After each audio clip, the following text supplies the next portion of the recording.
Welcome to Media Empires, where we sit down with the most influential media creators right now to learn exactly how they built their empires. Our aim is to extract the secrets of top-tier podcasters, newsletter authors, and media creators who are breaking the old rules for media success. Whether you're looking to start your own empire or simply curious about the nuts and bolts behind media businesses, you'll find valuable insights and tactics in each episode. Grab your headphones, let's dive in. This week on Media Empires, I'm joined by Noah Edelman, co-founder at the Neuron, a daily newsletter covering AI, which amassed 100,000 readers in its first month. We discuss the challenges and opportunities in the AI media ecosystem, newsletter growth, and leveraging AI to build a media empire. Noah, welcome to Media Empires. Thanks so much for joining. Thanks, Erik. I've been following the show for a while, so very happy to be here. Awesome. And I've been following the Neuron for a while too. Why don't you give me a bit of background of what is the Neuron and how did you come to start it with Pete? Absolutely. So I've been writing on the internet since I was like 14 or 15 years old. I've always loved learning and loved teaching people about the things that I'm learning about. And so I've written a bunch of other newsletters on crypto and the creator economy and venture capital. And I met my co-founder, Pete Huang, a few years back. He also went to Northwestern, which is where I currently go to school. And we were able to get connected through our entrepreneurship community here. And he started following the crypto newsletter that I was writing. And then when ChatGPT came out, we reconnected because we were both experiencing something very similar when the product came out, which is like a oh shit moment of like, this is going to change a lot of things. This really excites us. We want to be on the cutting edge of this new technology. And then one observation that we both shared was the people around us are not as into experimenting and tinkering with this new type of generative AI as we were. And we saw a real gap in the market for folks who were interested in learning how to leverage this type of technology in their personal lives, at work, in their day-to-day, and a gap in the market of educational content that we could fill. So we decided to go all in on creating the best educational brand when it comes to AI. And we started our newsletter like a week after talking. So we like to move fast and create things. And talk about sort of the evolution of the content itself in terms of what did you identify was working, what was not working, how did you iterate? We very much created or treated the newsletter rather as a technology product in the early days. And so what I mean by that is instead of just like creating a concept for a newsletter and writing that in line with that concept day after day, we, from the very start, were constantly tinkering and experimenting with the structure of the content, with the visuals, with the types of content that we were talking about. So one day we would provide a tutorial for how to use Gen AI at work. The other day, we would tell people what was going on with a new product that hit the market, like Claude or Bing or Bard back in the day. You don't hear some of those names anymore. But every single day, we were experimenting and trying something new. I think what we realized really early on was that there was a lot of newsletters were telling people what was going on in AI. I think Beehiiv saw like thousands of new AI newsletters within a few months of ChatGPT coming out. So there was a big rush to get into the AI newsletter space. But what we realized was that most of the people who were commenting on the space were not actually telling folks why it was important and how they could use that information to be more productive and more useful and more effective in their jobs. And so I think when we bridged the two and told people, hey, here are all the things that are going on in this space, it's moving really fast. And we get that you're overwhelmed, we're overwhelmed, and we have our heads in this space 24/7. We'll tell you everything that's going on, and then we'll tell you actually why it's important to your jobs, because there's a lot of fluff, as I'm sure you know, on Twitter and on Reddit, and there are inflated demos and folks in the mainstream media saying AI is going to take everyone's job, or AI hallucinates so much that it can't be helpful. But we try to go deeper and provide a more critical perspective on what's actually going on in the space. Yeah, and it's interesting because crypto media filled up where there were a bunch of different players and a bunch of them seemingly doing well, and then you guys kind of came out the scene early on. And I'm curious how you, I don't know if you were close to crypto media, but I'm curious how you thought about the AI media ecosystem and how it would develop and what that meant for where you wanted to play. Yeah, so it's really interesting because I think the AI content ecosystem really relates back to what people are now doing with content creation as it relates to AI. And so what I mean by that is AI is drastically lowering the barrier to actually create content on the web. And with a lot of these AI newsletters on Beehiiv and just content in general, like SEO content, um, and whatnot, people are actually using AI to create that content. And a lot of it sounds very robotic, very similar to a lot of other things that you see on the web. And so we saw a big opportunity to create actually a very human-like brand, one that when you read it, you know that there are humans on the other side of the computer that are talking to you. And it's not a robot. It's not people who are using ChatGPT or Claude to summarize the news and then spit out a newsletter. When people see the Neuron, they're seeing cats and icons and jokes and, yeah, sometimes typos in our writing, but people know that we're humans behind the brand.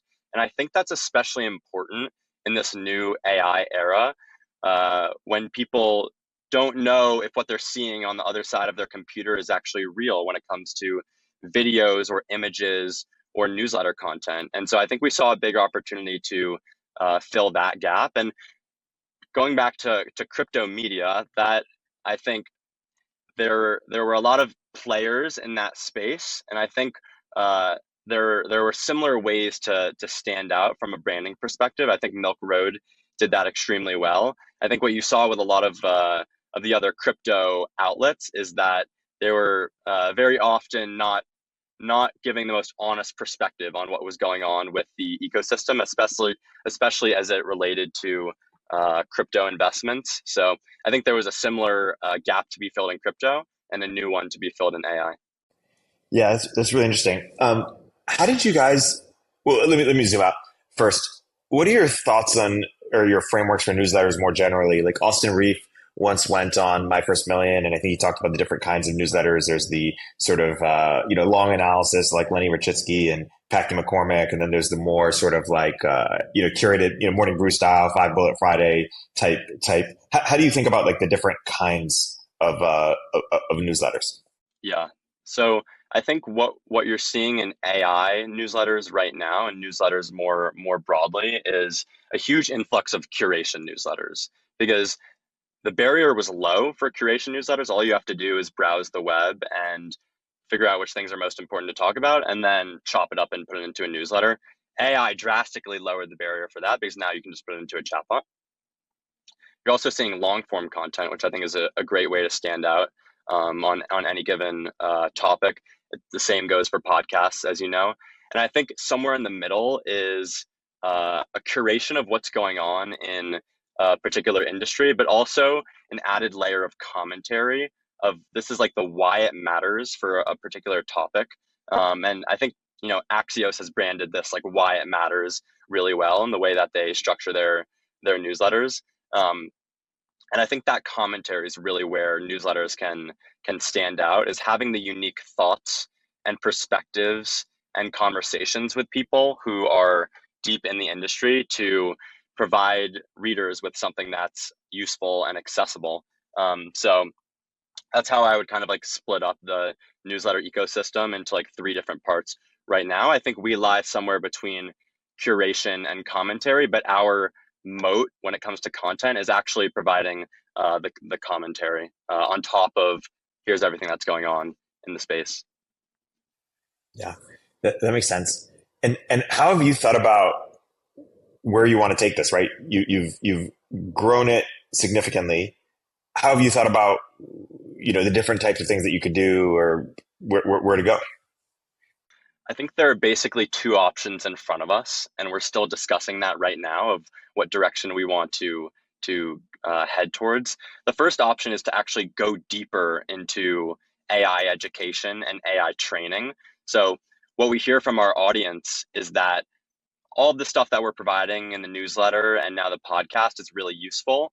And sometimes we provide the right guidance and tutorials for them to go and take something that they learned from the newsletter and apply it to their jobs. But there's an opportunity to go much deeper into people's actual workflows and show them how AI can transform how they do work in everything that they do. And I think you're going to see a lot of consultancies, a lot of training businesses, a lot of agencies that are more hands-on and go into a company and show them exactly what they can do with this sort of technology.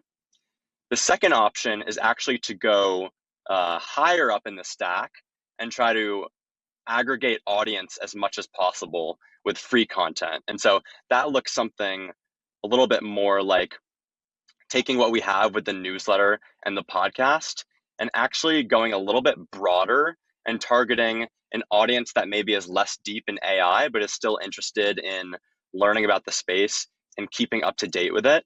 And so that turns into something that's more like a traditional media business, where we're trying to aggregate audience at scale and attract large brands to sponsor our content. In transparency, we want to do both of those things. It's just a matter of what our priorities are right now. We're just a team of two. So we only have so much bandwidth for what we can do. I think what we've learned on the first option is that the AI use cases are actually not particularly clear right now for knowledge workers at scale. Most people who are using AI in their jobs are just using 80% of ChatGPT and Claude and Gemini and maybe like a few Zapier automations for their jobs. But the average person is not actually using much beyond prompting ChatGPT. And there's only so much training and courses that you can tell people like, this is how you prompt ChatGPT to be most effective, because that's where the use cases are right now for most people. And a lot of that content is actually free. So we're going to be providing that type of content. We've already released a free intro to ChatGPT course that shows people, 12 or 15 actual use cases for implementing ChatGPT in their jobs. That's all going to be great. And then there's an opportunity to just provide more types of educational content related to AI concepts and AI trends and research reports for people who are monitoring the space but are not as deep into it as people reading a daily newsletter. Yeah. It's interesting because you could segment the customer base in a bunch of different ways, right? It could be sort of companies who are thinking about how to not get disrupted or how to disrupt themselves, right? Like big companies. It could be, and it's sort of helping them sort of understand how to apply AI in the enterprise. It could be the big labs themselves think about how to stay up to date with all their latest research. Like, how have you thought about where you do and don't want to play in terms of either specific content matter or subject matter, or, which customers and which problems?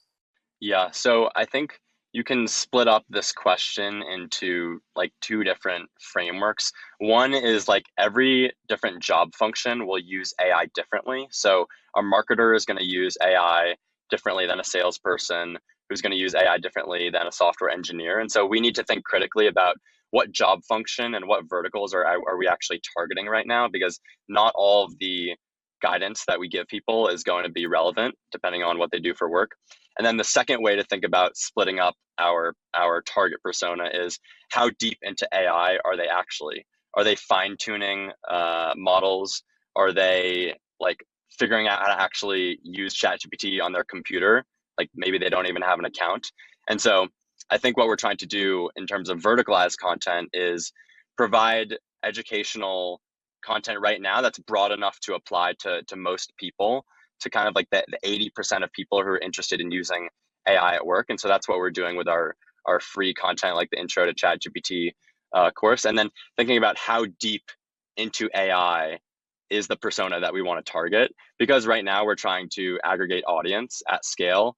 We're trying to like reach everybody who's at all interested in AI. We're not going as deep as teaching the machine learning engineer how to implement RAG into their different data infrastructures at their company. They're going to be people who I think build 7-figure and 8-figure businesses on top of all of those different verticals and on top of all of those different personas, depending how deep they are into the AI ecosystem. I mean, there are so many opportunities right now, I think, when it comes to education and content. I think for us, it's just like pick one and try to provide amazing content day after day. And hopefully people will notice you as they have. Hey, we'll continue our interview in a moment after a word from our sponsors. Hey, everybody. If you don't already subscribe to the Media Empires newsletter, you should. But that's not what I'm here to tell you about. The platform we use to power this and other Turpentine newsletters is called Beehiiv, and it's excellent. First of all, it was started by the same early team who helped build Morning Brew into a $75 million newsletter business. And they built Beehiiv to offer that same powerful functionality to anyone sending emails, from essayists to business owners. The platform is beautiful, their text editor is intuitive, and they help you scale your audience with custom growth features. Beehiiv has powerful tools to help you monetize your content.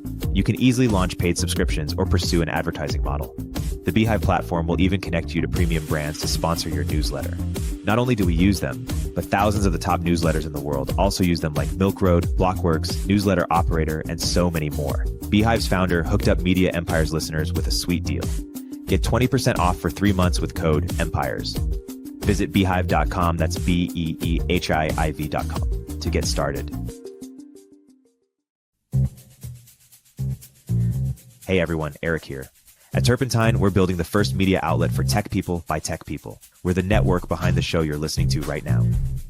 We have a slate of hit shows across a range of topics and industries, from our AI and investing cluster of podcasts to shows that drive the conversation in tech with the most interesting thinkers, founders, investors, and influencers, like Econ 102 with Noah Smith. We're launching new shows every week, and we're looking for industry-leading sponsors. If you think that might be you and your company, email me at erikaturpentine.co. That's ERIK at turpentine.co, and let's partner together.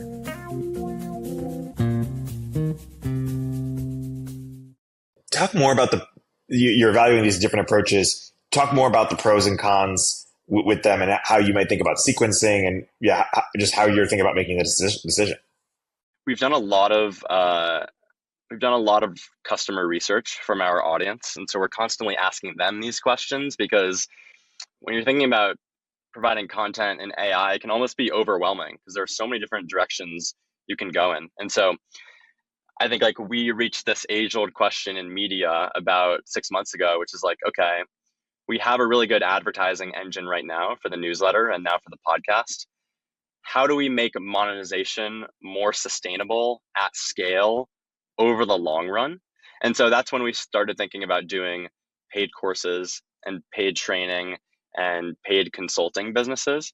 And we asked people in our readership, like, what would you pay for right now? And a lot of the answers were, we wouldn't pay for anything. Like, we love the newsletter and we love the podcast, but we're not necessarily looking to pay $99 or $999 for an AI course, because we don't actually know what we're going to use AI for. Like, there is not a very clearly defined like value add for a lot of people right now when it comes to AI. And so when you're selling a course, it's hard to actually sell an outcome right now, I think, for a lot of people. So we're still figuring it out, honestly, but it involves a lot of talking to our readers and asking them what they want to see from us. I think there are a lot of new opportunities to go up the funnel and provide the very intro material for folks who haven't actually started using ChatGPT or Claude or any of these tools, but are more so interested in learning, like, what is generative AI? What are the ethics behind generative AI? How are companies starting to think about approaching Gen AI? Because the reality of most businesses is that they're not actually using AI very much right now. They're still trying to figure it all out. And adoption is going to be slow. I think slower than a lot of people who are very deep in AI expect, because in their like current field of vision, it's just the AI insiders. It's people on the cutting edge who are very quick to use the latest tool. A lot of people we talk to are like, yeah, I actually don't even use ChatGPT yet. I'm interested in learning how to approach that. And so I think there's a space for us to come in and go a little bit broader and more educational for people who don't want daily content, who aren't necessarily experimenting right now, who need us to like really hold their hands to start using this stuff because it's hard. Yeah. What are some other models or players in AI content or adjacent to what you're doing, in theory, that could be something you conceivably do that you think are pretty interesting and worth studying? I think there's an opportunity to do what we're doing, but for specific verticals. And so this looks something like Industry Dive for AI. And I think a few people are doing this individually with like AI for marketers newsletters, or AI for recruiters newsletters. And I think those will be successful on their own because it's going one level deeper than we are currently going with the people in our audience. It's providing more actionable content for the specific persona, and so that's one route we've thought about going, is starting newsletters and then building out those content ecosystems with podcasts and educational courses, other types of content for those specific verticals. Because, as I said before, the use cases are so different when it comes to generative AI in marketing and in sales. Marketers want to use ChatGPT to create different iterations of Facebook ads, and software engineers want to paste in an entire code base and search for specific functions in that. And so when you're thinking about giving guidance to these types of people, the more actionable the guidance, the more they'll be willing to pay attention, and the more they'll be willing to pay for content if it relates specifically to them. So we've talked to a few folks about doing an idea that's similar to this, and I think that would be really interesting. It's interesting to think about, whether Industry Dive for AI will just be Industry Dive in the sense that, or not Industry Dive the company. I just mean like, could you imagine doing like an Industry Dive for mobile or something? Like it just became ingrained into what what the industry is. And so like maybe AI is the wedge, but at some point it's just like, it's so, or could you imagine Industry Dive for the internet? Like, hey, we're going to talk about what's happening in internet technology before recruiting. You end up talking about what's happening in recruiting. Does that make sense? Mm-hmm, mm-hmm. Yeah, I think how it ends up turning out in AI is that you have to be providing a clear outcome for these folks. There ends up being not so much news about AI in recruiting as there is, content to be written about. These are the tools that recruiters are using. These are the workflows that they're using. Like these are case studies for HR departments at companies. There's only so much news when it comes to AI and specific job functions right now. And so I think, if we do this or whoever does it would need to be very intentional about the outcome that they're selling in the content that they're doing. But I'd be curious to hear your thoughts on that as well. It's a tricky question. That's kind of where I netted out myself. I think you as maybe a hook, but you end up just like wanting to own more of the outcome for folks and more of the reason why they need to engage. And I think AI just becomes so baked in, and there's not enough happening like at the intersection of AI and recruiting that you might as well just like get into what's happening in all of recruiting, or what is the information that recruiters need to know to be better at their job. One of which is probably new products. Other of which is, what do other recruiters think about certain trends that are happening in the space, et cetera. But then you're widening well beyond AI. Or at least that's where I netted out, if that makes sense. Yeah, I think like as AI becomes more deeply ingrained into the products that people are using, the lines will start to blur between, is this an AI media company or is this just a media company that's helping people do their jobs better? And I think like in some ways that's outside of our control. And either way, we're going to try to be helping people do whatever they do. But like, there are no media companies that are like, we are, we're an internet media company for marketers. It's just like, we're a media company for marketers. And so you could see the same thing happening with AI as you see there. It was similar to like in the crypto world. Like I remember people constantly promoting this idea of like, if crypto is actually useful, you won't need to say that it's blockchain powered. It'll just be the blockchain behind whatever product you're trying to use. And so potentially the same thing will happen in AI as it becomes more ingrained in the products that we're already using. Yeah, yeah, I get that. I want to take the opportunity to do this, in a bunch of episodes, as you know, and ask for your advice as to what you would do if you were us at Turpentine, right? Like we've thought about, we've taken this sort of vertical podcast approach where it's natural for us to think about newsletters as well. At the very least, as a way to get emails, but I'm not as native to the format as I am to podcasting. If you were CEO of Turpentine, what would you do, either with newsletters or just with the business more broadly? Yeah, I'll talk about newsletters because that's where I think I have learned the most over the past few years. I think you mentioned in a tweet, or maybe this was from Turpentine's like 1 year plan that you posted online, which is podcasts are really like the only medium that can be repurposed into every single other type of content. And I think the same is can be said for repurposing podcasts into newsletters, and AI makes that exponentially easier. Um, and so I think like to start off, there's an opportunity to turn the podcast transcripts into a new type of content via newsletter that's not just a summary of what you talked about on the podcast, but that is in a different format, maybe for a different audience, provides new insights, is maybe a little bit more visual over email. A lot of the newsletters that are going out today are not very visual, and they start to blend together. That's one of the things we've focused on a lot, is making the Neuron reading experience really like pleasant, almost like that's something that's easy to consume.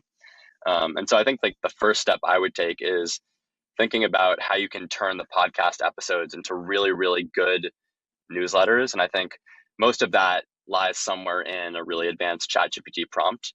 And then the rest of the 10% is making the visuals really good, adding in new insights or links maybe that you weren't able to cover in the podcast that you think are relevant. So that's one thing I would think about. I think it probably depends on the podcast for how a newsletter would add to the information that people are receiving.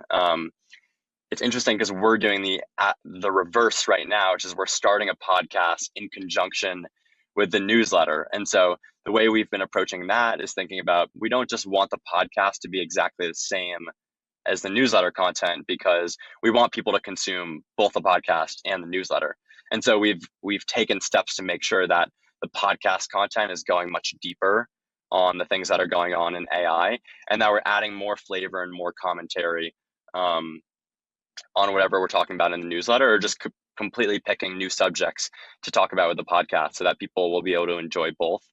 And so I think for Turpentine, it's almost doing that in reverse. It's thinking about, what do the listeners of these shows want to see beyond the podcast? Maybe it's something more actionable and applicable with more links that they can click on and go check out things on the internet. Because podcasts, like listening to podcasts, is more of a passive like consumption experience than reading newsletters. And so you don't always have the opportunity to direct people to websites or tools or products that you might otherwise have the opportunity to do over newsletters. Like whoever's listening to this right now, if I told them like, go to this website, they're probably not going to remember, or they're going to continue listening and try to remember after the podcast ends. And so that would be kind of my approach, but probably really depends on the show, and then like what the audience wants to see and how they like to consume content, what their level, like what their reading level is, I guess. Yeah, all those factors and combining them into something that's a really nice newsletter product. And would you recommend because for podcasts, we have this model where we work with people who are part-time, right? They're full-time doing something else. They want to have a podcast, and we make it easy for them to do so. Newsletters is a bit harder to imagine that construct, because it feels like to make a good newsletter, you have to put a lot of time into it. And also, if you put a lot of time to make a big newsletter, why are you working with a network maybe for growth stuff, but like it's not the same thing as podcasts where it's actually pretty hard to do it on your own. And so does that mean that we hire someone or a team to do that? Yeah.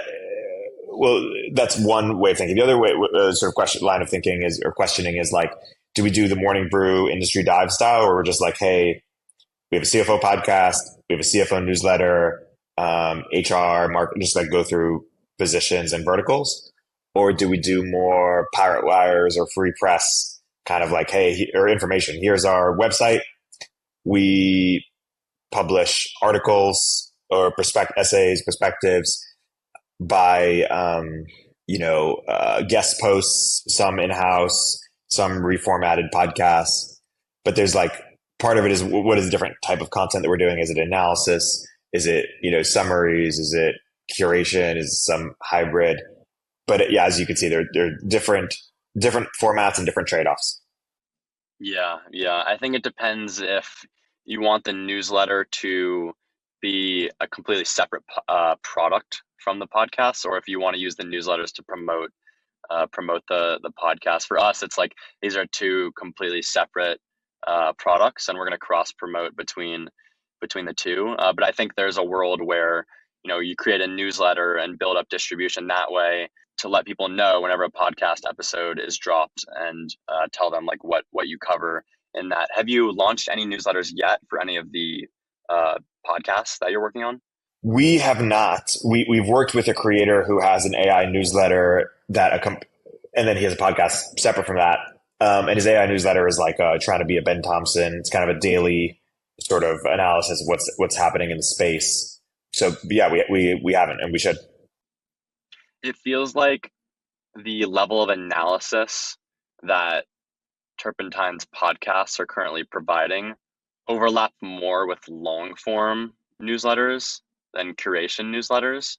I'm probably thinking about like the types of people who are listening to a CFO podcast are not going to be the types of people who are reading the Neuron. They're going to be the types of people who want, a 15,000 word article from Packy on the latest thing in CFO land. I don't know what CFOs do, so whatever they talk about on the CFO podcast. But that's like one thing that just popped into my head. That makes a lot of sense. One other thing I wanted to ask you is growth advice. How did the Neuron grow? Besides creating great content, of course, which is most of it, what growth advice do you find yourself giving to friends and peers? It's a combination of organic and paid growth. I think the first around 100,000 subscribers were all organic from Pete's LinkedIn and Twitter accounts. And then we started to shift our energy into paid acquisition, because there's only so much growth that'll come from organic social accounts, especially when it comes to getting people to sign up for your newsletter. You're not going to convert millions of people from TikTok to sign up for your newsletter. And so I think that's why a lot of the major newsletters end up turning to paid acquisition once they hit 50,000, 100,000, 200,000 subscribers. So since then, we've just been running a combination of Meta, X, and TikTok ads. So we've gotten a few 100,000 subscribers from that. We've also been able to scoop up a few smaller AI newsletters. There were so many that entered the space early in 2023. And I think people maybe overestimated how hard it was to write a newsletter for years, daily, make sure the content is really good. And there's only so much attention in the world to be consuming 100 AI newsletters. And so I think there are a few that kind of were able to separate themselves and build up audience at scale. And then for everyone else who's thinking about, do I want to run this newsletter with 20,000 subscribers and chase down advertisers and be writing the content every day? Or do I want a quick exit? And so we've been able to acquire some of those other newsletters. And I think there are like a lot of other creative ways that newsletters can grow through giveaways, through cross promotions, through influencer marketing on Instagram Reels and on TikTok. We're experimenting with all these ideas and thinking about how can we get to 1 million subscribers in the most efficient, effective, and cheapest way possible. is a question that we're asking ourselves right now. It probably ends up being mostly paid acquisition. So you have to start thinking about like how can we get the lowest CPAs on whatever channel we're advertising on. There are ways to do organic growth, but it becomes much harder at scale, I think, is what a lot of people have realized. Yeah.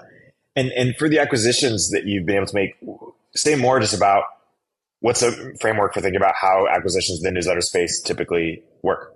We've had to do a lot of deep due diligence basically on a lot of these newsletters to make sure that the emails are real, because anyone can claim that they have a certain size of subscribers. It's pretty like easy to grow right now on things like Spark Loop or Beehiiv boosts when people are signing up for one newsletter and they don't know that they're signing up for 8 other newsletters. And so you're getting a lot of subs for pretty cheap, but they don't end up being the most sustainable ones. So, I mean, the process, other than making sure that subscribers are high quality and we're getting a bang for our buck relative to what we would spend on Facebook or Instagram advertising, is really what we've been focused on. Ultimately now, like, we really would only consider buying AI newsletters with at least 30 or 40 or 50,000 subscribers. Otherwise, it's not worth it to us as much, especially because we have to clean some of these lists because they're not of the highest quality. But like at the end of the day, it comes down to like how much are you paying for a very quality reader relative to what you would otherwise be spending on paid channels like Facebook. And how do you price it? Right? Do you think about pricing? We have been acquiring readers, I think, and most people have been acquiring subscribers between $1.50 and $2.50, depending on the channel and the time of year and the quality of the subscriber. I think, at least from most big newsletters that we've talked to, it seems to be somewhere in that range. So just making sure that the newsletter we're acquiring is something that makes sense for us financially. Our thesis is that, and we're biased, but our thesis is that we think our AI newsletter is good in comparison to some of these other ones. And so we're expecting, and we've seen some of these other smaller audiences that we've acquired to actually be more engaged when they're inside of our ecosystem. And so we've already seen that for a few of the ones that we've acquired, is then them opening and clicking more than they were previously. So also taking that into account. And is it is the acquisition all out payment, or is it some hybrid of some upside on what you're up to, or it's just cash? Yeah, it's just been cash for the email list. Super simple. Yeah, makes sense. And when you say quality of the email list, like how do you gauge that? Or what are the different sort of tiers, so to speak? There's open rate, click-through rate, churn rate, and then what kinds of links are people clicking on, and are they converting with those things that they're clicking on? So for open rate, we want to see above 45, 50%. Click-through rate, we want to see above 6 to 8%. Churn rate, we want to see below 1.5% per month for the newsletters that we're acquiring. And then it's not just people clicking on tools, but actually how many of those people clicking are converting for our advertisers, because at the end of the day, we're monetizing through sponsors, and sponsors want to see conversions. And so it matters less how many people are viewing an ad or even clicking on an ad than it does how many people are converting and ultimately paying the sponsor money to buy their product. So it's a combination of those three things, and we want to see strong stats for all three of those things. Talk about platforms, Beehiiv versus Substack or any of the others. I feel like this is a question I'm qualified for, because I've written like 6 different newsletters on Substack and Beehiiv and other platforms. And I was one of the first users on Beehiiv, I think like 2.5 years ago. I'm not really sure. Like right when they started, we were right on the platform. And so it's been a fun experience to be writing newsletters and watch Beehiiv evolve. They're constantly shipping new features and new exciting things that they've added to things that let people make newsletters great. Substack, I felt, was pretty limited in terms of what you're able to do to customize your newsletter. A lot of newsletters on Substack end up looking very similar in your inbox. And so that was one important factor for us in choosing which platform to use, because one of our most important things about building the Neuron is making sure that our brand really stands out and is unique. And we felt that that was much harder to do on Substack than it was on Beehiiv, which basically gives you endless customization options for how you want a newsletter to look. I mean, Beehiiv has so much more to offer than I'm currently using. Like every week they send out all the latest updates and I give it a skim and I'm like, I don't need to use any of these things right now, but down the line, I'll probably find some of these useful. They're also just awesome folks. They're a great team. Whenever we reach out with a problem or question, they'll respond pretty instantly, which wasn't the case with Substack. So like anything we could want in a platform is basically provided on Beehiiv, which is awesome. Yeah, you didn't know this. You couldn't possibly know this, but Beehiiv is sponsoring this podcast. We're lucky to partner with them, and we highly recommend them as well. And we're lucky to benefit from the newsletter that I mentioned that we do have is on Beehiiv, and we'll be building on there as well for the reasons that you mentioned and more. Segueing a little bit towards closing, is there anything we haven't gotten into? Whether it's certain other advice for Turpentine around that conversation, or just other advice for people trying to build newsletters and have even a fraction of the success that you guys have been able to have. I think there are two things that I would want to touch on. The first is for anyone thinking about starting a newsletter or any text-based content, scanning what already exists in that space and asking yourself, how can I create something that is literally 10 times better than anything else that exists in this space? And if you can't come to a strategic game plan on how to do that thing, it's probably not worth doing it. Like if I were to create a business newsletter right now that's similar to what Morning Brew does, I wouldn't just create a clone of Morning Brew because they already have the scale and the reach, and it would be too expensive for me to try to catch them. I would have to create something so different and so radical from what already exists in order to have a chance competing against them. So one example I like to talk about is what Henry and Dylan are doing with their newsletter, Smart Nonsense. Henry and Dylan are two popular YouTubers and content creators and are creating all sorts of businesses on top of their content. I'm lucky enough to have gotten to know them personally as well. And they launched a newsletter called Smart Nonsense that is very similar to the short form videos that they're putting out, which are like cartoon-y explanations for different things that happen in the world. Like, why does the solar eclipse happen? Or like, how does a bacteria form? How does a bacteria form in someone's body? And no matter what they're talking about, they provide such incredible visuals and storytelling that I want to read every single edition. So that's what I would think about when it comes to creating a newsletter is how do you really make something that stands out, especially in this AI world where there's such a mass influx of text-based content. Second thing that I'm really interested in when it comes to the future of media and AI is how generative AI's ability to repurpose any type of content into any other type of style that's already previously been written in on the internet, how that is going to change the way that people consume content online. And so what I mean by that is right now, ChatGPT could, for instance, take any New York Times article and rewrite it in the style of how Tim Urban writes. If you just provide a very simple prompt to ChatGPT and say, this is how Tim Urban writes, I want you to recreate this New York Times article and rewrite it as if you're Tim Urban. I think that's going to create a very novel way of consuming content because people have such drastic preferences for how they like to read. And that's why you see some people's, content is more popular than others. And some people like Tim Urban and some people like Packy McCormick and some people like reading the New York Times. But what if there was a way to make sure that everything that you're reading online is in the style of who's ever writing style you like reading the most. So why can't I read a New York Times article that's written in the style of the Neuron, or vice versa?